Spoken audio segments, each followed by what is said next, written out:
Salut le peuple de Dieu. En tout cas, mes messages ne sont jamais pour les chrétiens paresseux, donc je ne peux pas prendre des messages de paresseux. Alors, c'était intéressant, ce week-end passé, on a eu une conférence entre hommes et il y avait une question importante de se dire comment est-ce qu'on fait la transition entre un consommateur et un producteur? Surtout dans le contexte de l'Église, où est-ce que la majorité d'entre nous sont exposés à la parole de Dieu. Dans l'Église, on nous appelle des chrétiens, mais dans la vie, on n'a pas de fruits, et ce sont les porteurs de fruits qu'on appelle des disciples. Donc, il y a un problème de graduation entre les chrétiens qui consomment la parole de Dieu, mais qui n'arrivent pas à graduer dans l'exercice des choses de Dieu comme des disciples de Jésus-Christ. Donc, aujourd'hui, Dieu n'a pas besoin de beaucoup de prédicateurs, il a beaucoup de porteurs de fruits, parce qu'il y a quelque chose qui ne va pas. Alors, la solution pour beaucoup d'hommes de Dieu, c'est d'avoir beaucoup d'églises, beaucoup de pasteurs, chose existante. Quand tu es dans ton quartier, chaque 2 avenues, chaque 2 portes, il y a une église. Mais la mentalité des personnes ne change pas, il n'y a pas de transformation. Le problème n'est pas toujours celui des prédicateurs. Le problème, c'est un problème de ton discernement. Parce que les prédicateurs, à cause de chercher à avoir beaucoup plus de membres, de belles églises, ont décidé de sélectionner des messages qui vont à ton avantage. Par exemple, ce dimanche, on a eu un très beau message qui a vraiment touché le cœur de beaucoup parce que c'est le cœur de Dieu. Et le message était en train de parler de la prédestination, que lorsque Dieu t'a prédestiné à devenir quelque part, parfois tu es dans un chapitre premier de ton livre de ta vie et tu commences à stresser alors que Dieu connaît déjà le chapitre 10 de ta vie. Vrai, c'est la vérité dans la parole de Dieu. Mais le conditionnel doit être imposé dans ce genre de message. Le conditionnel, c'est que tu dois être dans la volonté de Dieu. Je m'explique. Si Dieu m'a donné et m'a prédestiné, il a écrit un livre Yves et que je suis dans le chapitre premier et que j'ai des doutes, seul dans le livre de Yves, que le chapitre 10 sera la parole de Dieu. Mais qu'est-ce qui se passe quand on a des problèmes, on a des soucis ou bien qu'on est bloqué au chapitre premier? Je décide d'entrer dans le livre de Gina et je commence à avancer. Dès que j'arriverai au chapitre 10, ce sera le chapitre 10 dans le livre de Gina, mais pas dans le livre de Yves. En d'autres termes, la prédestination, c'est le plan de Dieu dans le plan de Dieu. Et on appelle ça le libre arbitre que l'homme a, qu'on aime ignorer parce qu'on est paresseux. L'une des choses avec laquelle Dieu a clarifié la création, c'est que l'homme a été donné le privilège d'exercer librement le choix de ses décisions. C'est pour cela que même lorsque Dieu a fait un plan pour la vie de Moïse, il n'y avait pas de contre-plan, il n'y avait pas de plan B. Moïse devait entrer les enfants d'Israël dans la terre promise. Dieu est clair, la Bible est claire dessus. Mais qui les fait entrer? Ce n'est pas Moïse, c'est Josué. Est-ce que Dieu savait que Moïse allait échouer? Non. Mais est-ce que Dieu savait que son plan allait réussir? Oui. Parce que Dieu, quand on parle de la prédestination, est intéressé à la destination, mais il compte sur toi comme un porteur de la promesse. Mais si en termes de porteur de la promesse, tu décides de décevoir Dieu, alors il sera obligé de prendre quelqu'un d'autre qui va finir la mission, c'est-à-dire qui va écrire un livre pour que Josué finisse le travail de Dieu. En d'autres termes, est-ce que Dieu est surpris? Dans le contexte de la volonté de Dieu, dans le livre de Yves, il n'y a aucune surprise de la part de Dieu parce qu'il est le créateur et Dieu connaît tout en termes de principes spirituels. Mais dans la connaissance personnelle de tes décisions, Dieu ne les connaît pas. Parce que tu es responsable dans le libre arbitre de décider d'être dans le plan de Dieu ou pas. C'est comme ça que Dieu était frustré devant Moïse pour lui dire, tu as failli de démontrer ma sainteté devant ce peuple en faisant gauche alors que je te voulais faire à droite. Donc c'est-à-dire qu'il y a des décisions dans le libre arbitre que Dieu n'anticipe pas que tu prennes. Il connaît les pensées, mais il ne connaît pas les actions. C'est-à-dire qu'il n'expérimente pas ta vie parce que tu n'es pas une PlayStation.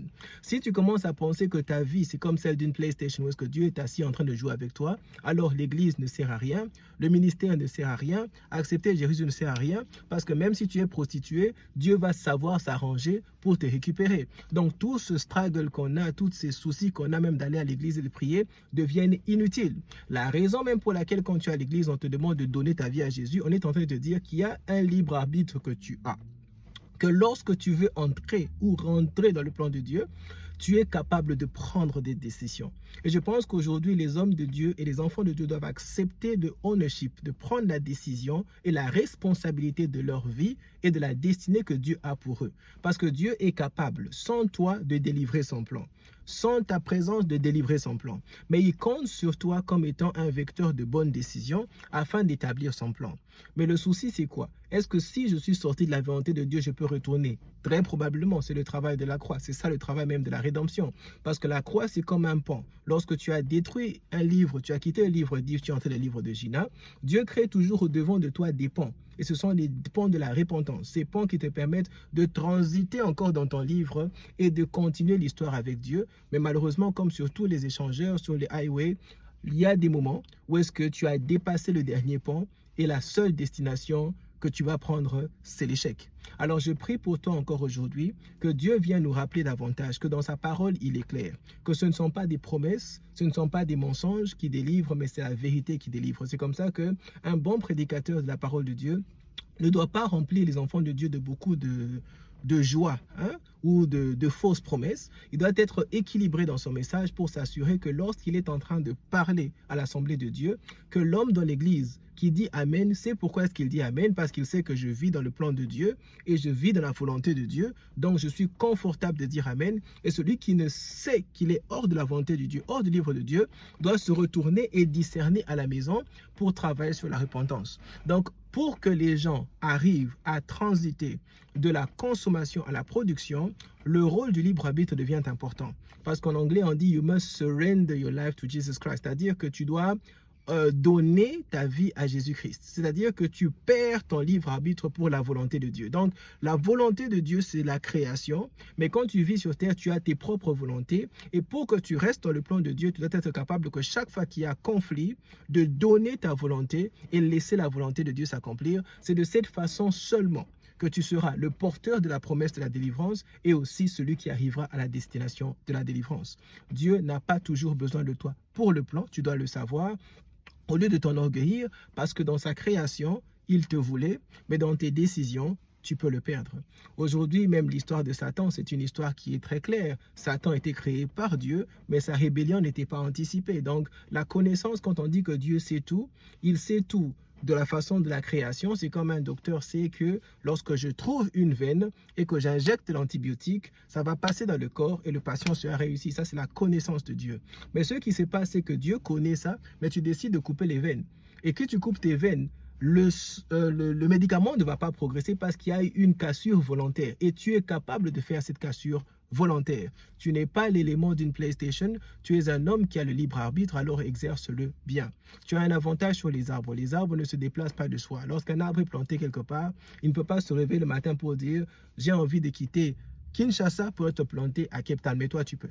Tu peux décider aujourd'hui de quitter la France et de venir à Cape Town. Alors aujourd'hui, l'Éternel te demande de considérer très lourdement la responsabilité de ton libre arbitre dans le domaine de la délivrance de ta vie de famille. Pour qu'un jour, tu sois capable de dire que j'étais un consommateur à l'église de la parole de Dieu. Aujourd'hui, je suis devenu un arbre qui produit des fruits dans ma vie, dans ma famille, dans mon mariage, au nom du Père, du Fils et du Saint-Esprit. Amen.